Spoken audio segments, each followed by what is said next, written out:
Welcome back to Screen Sleuths. I'm Chris, and with me, as usual, is Rob. We're talking about Sugar, Episode 3. Rob, take it away. To start, let's talk about what we got correct after the premiere. We see that Melanie knew the girls because she and Olivia were volunteering together at a women's shelter. When Carmen was killed, Olivia was the one who discovered the scene and killed Clifford when he returned. Then, with Melanie's help, hid the body in her trunk before going missing. Additionally, the organization that Ruby heads is a fraternity of sorts of people who are all able to speak many languages, and the invitation we were shown was for a meeting of the group. But there are new pieces to the puzzle that we were given in this episode. Yeah, Chris, the first big question we have now is, what does the organization of people do? We get a really poignant quote from Ruby of, "We're here to observe these people, not participate in their lives." So where do you think this is going to lead us with this kind of fraternity like we were talking about? So my current theory is I think that this is a rogue spy organization. And I think that John Sugar and the rest of the people that we saw at that party are potentially former spies that are being used for another purpose. Similar to what Davey mentions in a meeting with his father about the rumor of this, secretive spy group that goes about doing things. What we said last episode and what they kind of confirmed in this episode, I think that's probably what's going on here. And the reasons I think that, just from a spy perspective for John, is one, the obvious answer is Kenny's meeting with his NSA contact and John's past, his language abilities, why he went to school, where he went, and of the potential careers that people from the organization go on to, spy was a super plausible career that he could take. That would answer for his fighting skills and his observational skills and the other stuff that we see about John. Now, in regards to a rogue organization, I feel like that was pretty well laid out when we see this other side of Ruby's character, this darker side of Ruby's character. I don't know if that's to say that Ruby's all around a bad person or a bad character, but it shows that her allegiances aren't just with John and the members of her team, that she clearly has more information she's not telling them.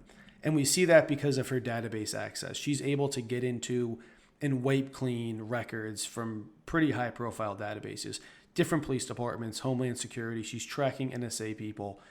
She has experience from either doing this in her prior life before this organization, or she was recruited because of her skills from school, kind of like John was, to play this Oracle-like role in this organization. We see this safe room for debriefs with her people, with her assets. And then we get this idea of this larger scope, not just because of what Davey had mentioned earlier with the rumors that he heard, but that when John asked, after looking at her typewriter box, like what did they say? This high ranking these people from on high, what did they say? And she says that they're depending on them, as if there's a large, what am I looking for, Rob? Like, there's an overarching goal that they're trying to reach that maybe not everyone's aware of. Right. The background organization, the shadow organization who has a goal that they probably think is good. Whether or not the rest of us think is good, it may be more subjective. But we get this idea that they're depending on this observations from these assets. What they're using the observations for, I don't know. Most likely blackmail or to have information on these people. It seems unlikely that they would be observing regular people that provide them, no leverage later on. So they look at people like the Seagulls and probably other celebrities, anything like that. Right. They want influential people in their back pocket.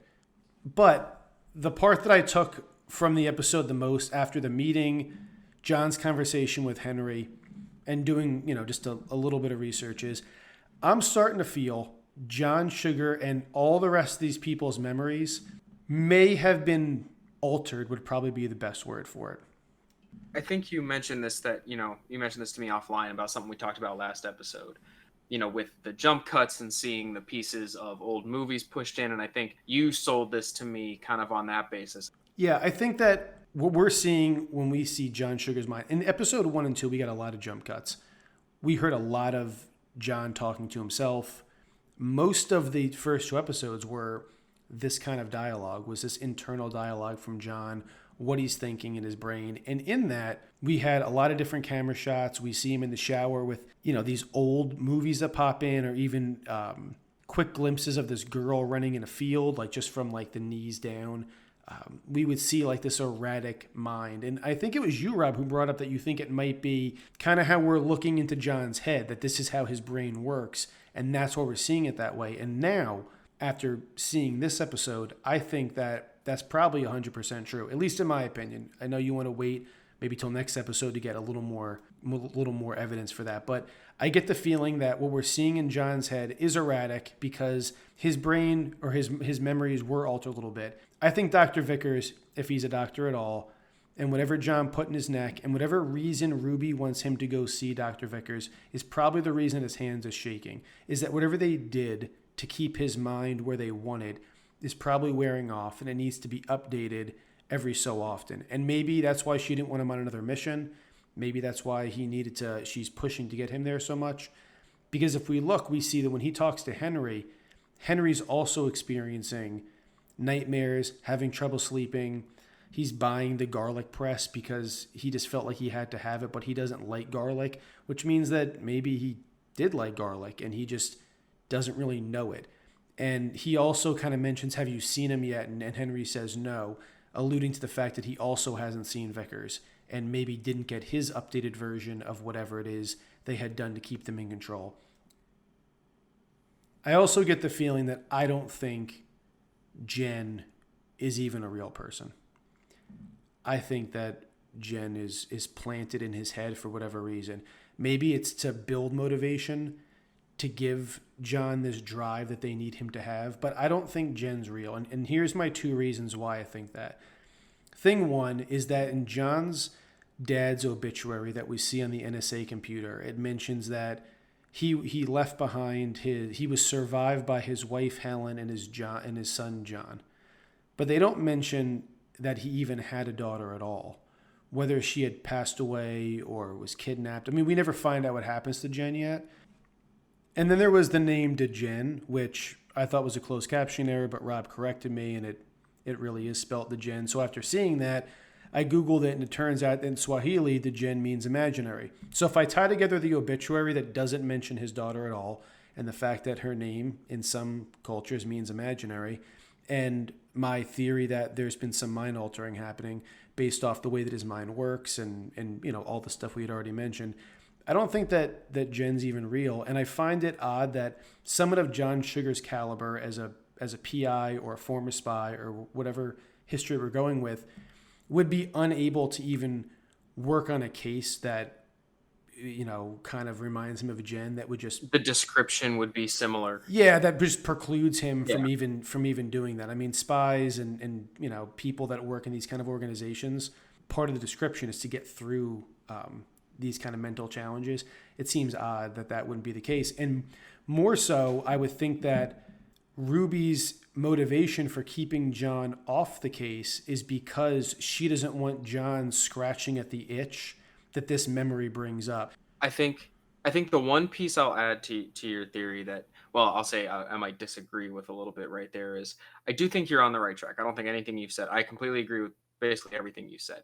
I do think the reasoning for keeping him off the case isn't necessarily so he doesn't tap into that as much as they have some kind of already pre-existing relationship with Stallings and his men somehow, based on her conversation with Vickers. And I think that was more just in line of they know John is like a dog with a bone. And if they're already basically in bed with Stallings, that they're worried he's going to get any kind of connection that could have come up there. But I do think where your head is at is still I'll say viable part of where the story would go.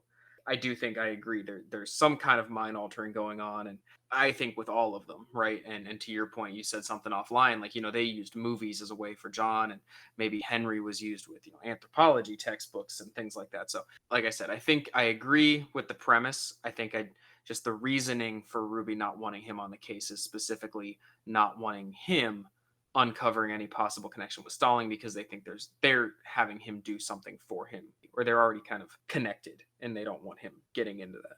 I don't disagree. That's a really good point too, is that they don't want him messing with the situation they've already set up. And that was the reason she took him off the case, because she wanted him to go take some time off. And part of that might be that she knew that based on how long he's been in the field, that he needs another boost of whatever they're doing, whether it's a shot, whether it's, mental training or whatever it is that they need to do to keep him on the straight and narrow. His anti-lycanthropy drug, as some people on the internet have. I don't know if I'm buying to. the fact he's a werewolf, but these are fun theories, and that he could be, not human and stuff, and they're fun. But I don't think we're gonna go that route. I don't think the show hasn't led us down that route in any way just yet. Yeah. I mean, they haven't closed the door off, but I haven't seen anything that's it's a pretty small door at this point. It's pretty tiny. Like you could go that way. I feel like you could say that only because they haven't said no. But I don't think they've led us down that path either. I think it's just because of his ability to not get drunk, which seems superhuman because it's not really something you could do. It depends on how literal we'll take statements that he said where he could drink everything in the whole bar and still walk home no problem.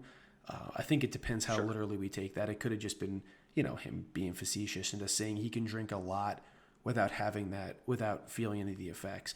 And that too could be things that the organization has done to them, where there is some physiological changes where they are, a little more impervious to alcohol or whatever. Maybe they did that. Or it could have been that they were recruited for those reasons, that they had, specific anatomies that would have, lended themselves better to this lifestyle. So, but to your point, I think you're right that a lot of the reason she might want him off the case is because it's messing with the plan they had out there. And I don't think Stallings knows about it. I think, like a lot of organizations, they might just use these criminal organizations to do what they need to do. They want something done. Keep their hands mostly clean. And Stallings is just part of that. And it got kind of messed up because Olivia killed his guy, took the phone, and to your point offline, Stallings is worried about the information on the phone because of his criminal organization. I don't think Ruby or the rest of this spy organization really cares about what's on the phone because it doesn't implicate them. It seems likely that they're just using him. With that said, we end the episode with Melanie pulling up to Bernie's house and Bernie opening the door kind of right when the car gets there, as if he's already aware she's coming. So either she called him or he called her. What do you think's going on here? I think there's probably only one or two possible answers for what we think is happening here.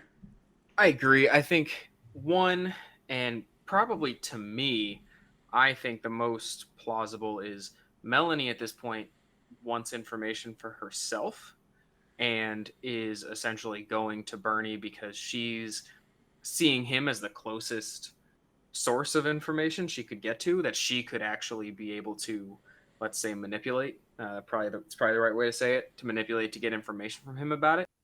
I agree. I think she doesn't know, and it could very well be that Bernie might think that she knows information about Olivia, and both walking into this situation thinking the other person knows something about what they want to know. And I want to bring up one last thing before we end this. I personally think that the person that cleaned out Olivia's car from the body was Ruby's team. I think that the plan they had was going a little bit haywire. Having the body in the back of the car may not fit what they wanted because I don't think his death was part of the plan. And in order to get the car professionally clean like that, because John was even surprised himself, it would probably take an organization that knows what they're doing. And it seems to me that being that Ruby's, in the know of pretty much everything, and John had let her know what was going on, she had the car cleaned out and just didn't mention it because of all the behind the scenes stuff that we see going on. I think that's a pretty decent call on that too. I mean, we're given a fraternity of professional watchers or spies, and we see the cleanest trunk of all time after a dead body was in there. I think that's probably one that kind of fell right past my nose beforehand, and I think you talking about it really makes sense. So that's a good call, Chris. And that'll wrap it up for the show. If you guys agree with our theory, tell us in the comments. If you want to tweak it, you have some different ideas, we can't wait to hear it. Rob, where can they tell us what they think? Obviously, drop a comment under this YouTube video. Also, while you're at it, please like and subscribe. Let the algorithm know we're on the right track. But you can also find us on Facebook, Reddit, Instagram, Twitter, now known as X, everywhere you could even think of. So if you have questions, more thoughts on the theories, let us know. We can't wait to talk to everybody for the next episode, so join us for episode 4 next week.